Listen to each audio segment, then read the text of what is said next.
It's Friday. ரொம்ப நாள் ஆச்சு பீஸாலாம் சாப்பிட்டு. ஸோ ஆர்டர் போடலான்ட்டு ஆர்டர் போட்டிருந்தேன். பீட்சா, மிராண்டா, அப்புறம் பார்த்திங்கன்னா சிக்கன் விங்ஸு ஆர்டர் போட்டிருந்தேன் பீஸா ஹட்லேருந்து. அது வந்துடுச்சு. அதுதான் சாப்பிட்டுட்ருக்கேன்.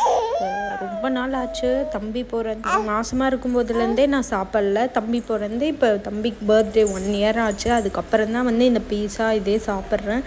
உண்மையாகவே ரொம்ப டேஸ்டியாக இருந்துச்சு. தம்பியும் பார்த்திங்கன்னா விளையாண்டுருந்தான். அப்படியே அந்த கேப்பில் நான் சாப்பிட்டுட்டேன். செம்ம டேஸ்டியாக இருந்துச்சு. மேபி ரொம்ப நாள் கழித்து சாப்பிட்றதுனால போல். அதுக்கப்புறம் இந்த சிக்கன் சாப்பிட்டேன் பாருங்கள். சிக்கன் விங்ஸு செம்ம ஜூஸியாக செம்ம டேஸ்ட்டாக இருந்துச்சு. இந்த மாதிரிலாம் யாரும் வந்து ரொம்ப வெயிட் பண்ணிகிட்ருக்கீங்க, இந்த மாதிரி தம்பிக்கு கொடுத்தா சேராது, ஸோ நம்ம வெயிட் பண்ணி சாப்பிட்லாம் அப்படிங்கிற மாதிரி இருந்தால் கமெண்டில் சொல்லுங்கள். அதுக்கப்புறம் மிராண்டா ஜூஸ் தான் வாங்கியது. அதுவும் குடிச்சு இன்னும் டே வந்து ஃபினிஷ் பண்ணியாச்சு. இன்னைக்கு என்னோடய சேனல் உங்களுக்கு பிடிச்சுன்னா சப்ஸ்கிரைப் பண்ணுங்கள், லைக் பண்ணுங்கள் அண்ட் ஷேர் பண்ணுங்கள். ஏதாச்சும் சொல்லணுன்னா கமெண்டில்